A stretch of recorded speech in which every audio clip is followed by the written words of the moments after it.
And this is where things go completely off the rails, because now you got folks like Calvin Robinson and Joe Webbon critiquing rap music. And somehow it ends up coming back to blaming, you guessed it, the Jews over a frequency change. I can't make this up. Okay, now this isn't even like a sophisticated rap conspiracy where, you know, all these folks got together and they owned the prisons and they told the gangster rappers to make more gangster rap so they could fund the prisons, and they're like kind of loosely connecting the Jews to that. No. This is like completely like nonsensical hogwash. Okay, so I've been tagged a bunch of this on X. You guys know I had the debate with Joe Webbon a couple months ago. Me and God Logic flew down there and had the debate on interracial marriage.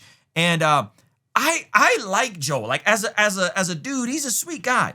But he just, unfortunately, Joe, you got to stop getting in the way of yourself, man. Stop having these really goofy conversations and asking Calvin Robinson for a hot take on music. He does not know what he's talking about. That I'm going to demonstrate that for us here in a second. But let's just get through and suffer through this minute, 7 seconds of absolute buffoonery. I feel as though rap as a form of music, take the lyrics aside, the substance aside, the music itself, maybe not inherently evil. I don't know if I would. Well, it's degenerate. Quite as far. By design. But the music, it's. So I like that he said maybe not inherently evil, but then Calvin said it's degenerate. Itself is, it's to say that, like, here's Mozart or Handel's Messiah, right, and here's rap, but the lyrics are Christian now. I changed the lyrics. It's not about the lyrics, it's about the music itself. So okay, so Joel is saying, hey, there's this thing about the lyrics, but the lyrics are Christian now.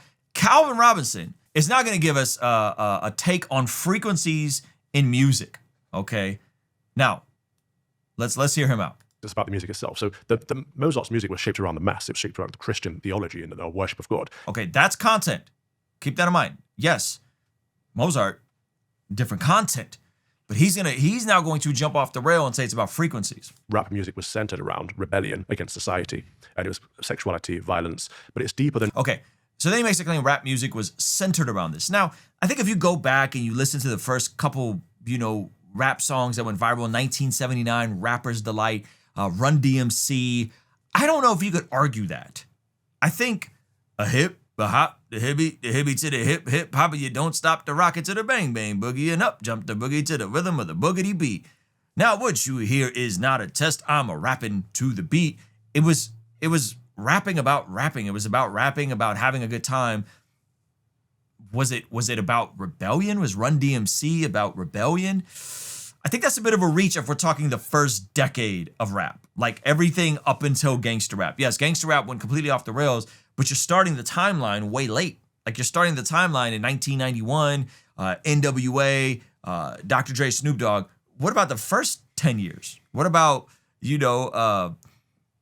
all the other stuff that was said there? So I think he's speaking on something he's just ignorant of. So I think to make this definitive statement that rap was founded on rebellion, I would say you'd have to go back and listen to those records. You could say rap had strong over ties with music from Jamaica, and there was the revolutionary element in some of it, and the socialistic ideology from the Black Panther. You could argue that as an ideological framework, but the first 5 to 10 years of rap was not this, right? Again, go listen to those Run DMC records. Like they weren't what Calvin is describing. So I think he's starting his timeline too late. But let's keep going. And just the words or the beats, it's the frequencies. Okay, then he pivots and goes into an asinine statement about frequencies. In 1939, there he is. The Rothschilds and the Rockefeller. There he is. Okay, so in 1939, so listen closely to what his frame here is. Frequencies. Amen. In 1939, there he is. The Rothschilds and the Rockefellers came together, got some scientists and some musicians together, and said, let's shift the frequency of A from, 440 hertz to 453 hertz. So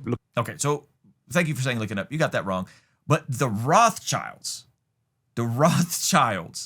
got together and said, we're going to shift the frequency of A.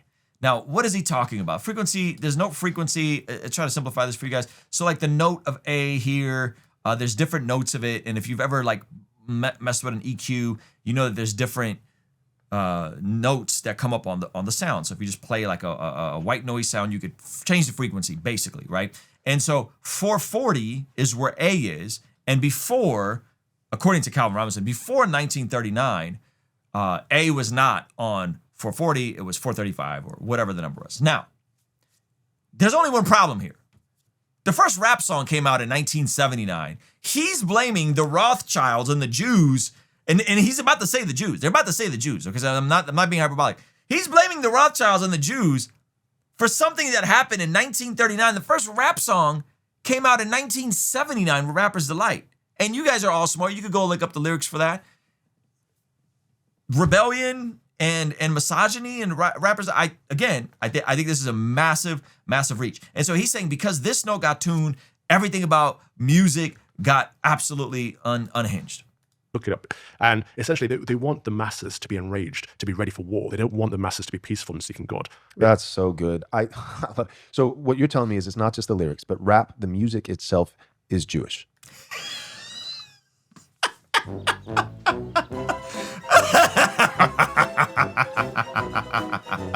I gotta run this back. To be peaceful and seeking God. That's so good. So what you're telling me is it's not just the lyrics, but rap, the music itself is Jewish.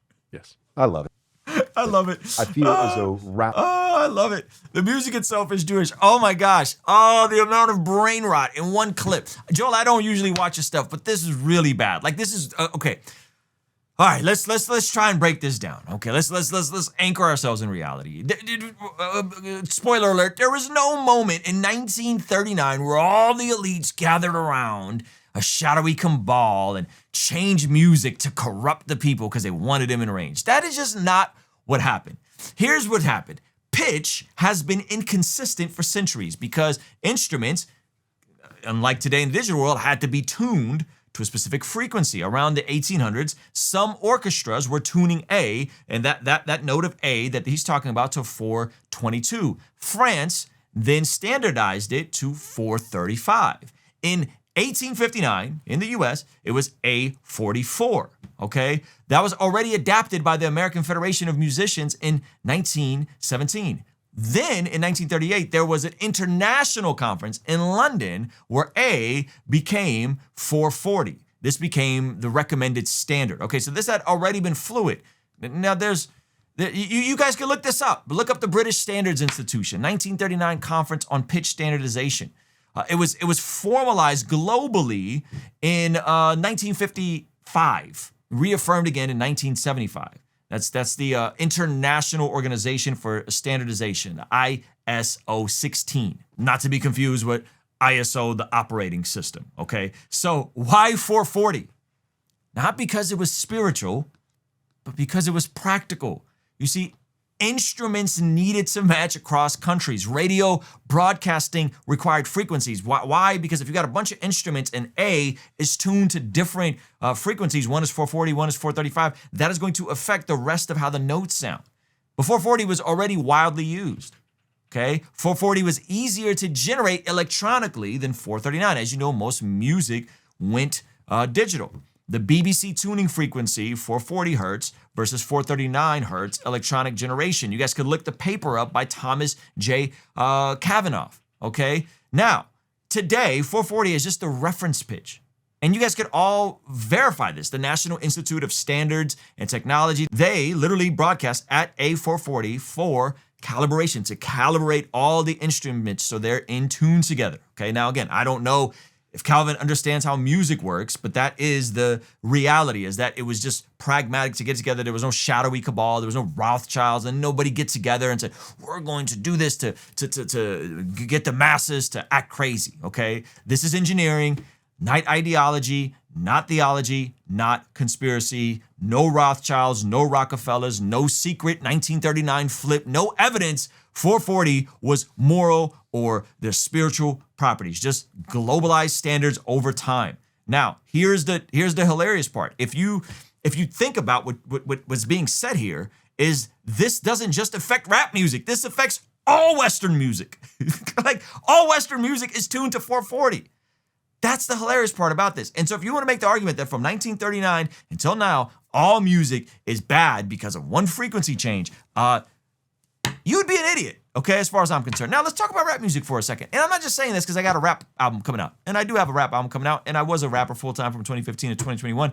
And I love hip-hop music. I think it's an awesome expression created in the South Bronx with people that didn't have access to music schools, didn't have access to instruments, and they made something from nothing by taking the break beats from 70s records, looping them, and figuring out ways to innovate in rap. You may not like rap music. You may not like it as an art form, okay? And you may want to critique it, but that's a different conversation, okay? We can talk about the violence, the nihilism, the greed, the sexual ethics, what it forms in people over time, and all of that is fair game. I mean, there's research on this, right? There's research that suggests that, hey, consistently listening to violent lyrics and exposure to violent lyrics can increase aggressive thoughts, okay?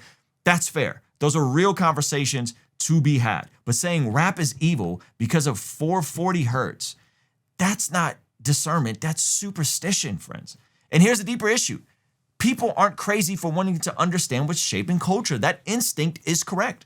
We want truth. We want to make sense of the world. We want clarity. We want to know what's real. But when that hunger isn't grounded, it gets hijacked with goofy takes like this. It gets hijacked with nonsensical claims about rap music and frequencies, and it's the Jews that did it. It all goes back to the Jews and the Jews that are, and it's like, come on, man. Calvin, you got to do better than this. You guys could be more sophisticated in your critiques of rap music if you wanted to be, and more sophisticated in your critiques of geopolitics.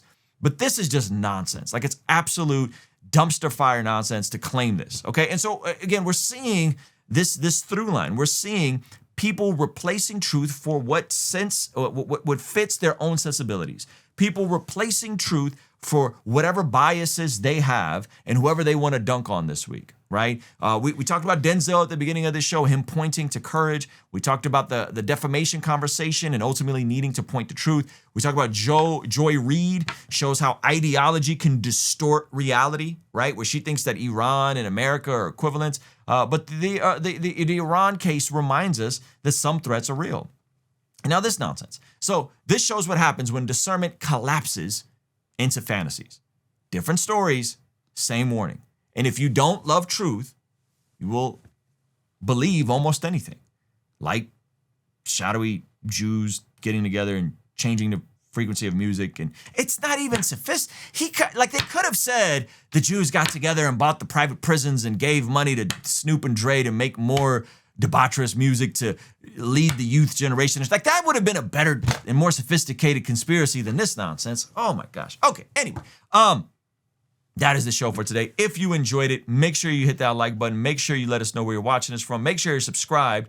And make sure you catch me on tour, because I'm going to be on tour this spring, starting April 10th in Chicago, Illinois, at the Park West Theater. Yes, I will be doing some new rap songs. No, it will not be demonic and cause you to be angry and whatever nonsense they were talking about. After that, we're in Pittsburgh, April 12th at the Oakmont, the Oaks Theater in Oakmont, Pennsylvania. Then we are in D.C., Arlington, Virginia area, April 25th. And then the legendary Sony Music Hall in New York, New York. And May 9th, Los Angeles at the Fine Arts Theater. Clearwater, Tampa area, May 15th at the Capitol Theater. Center Stage in Atlanta, May 16th. And then we're doing Houston and Dallas in the fall. And so again, you guys go get your tickets. Chicago, it's all starting April 10th. Go get your tickets. Can't wait to be at Center Stage.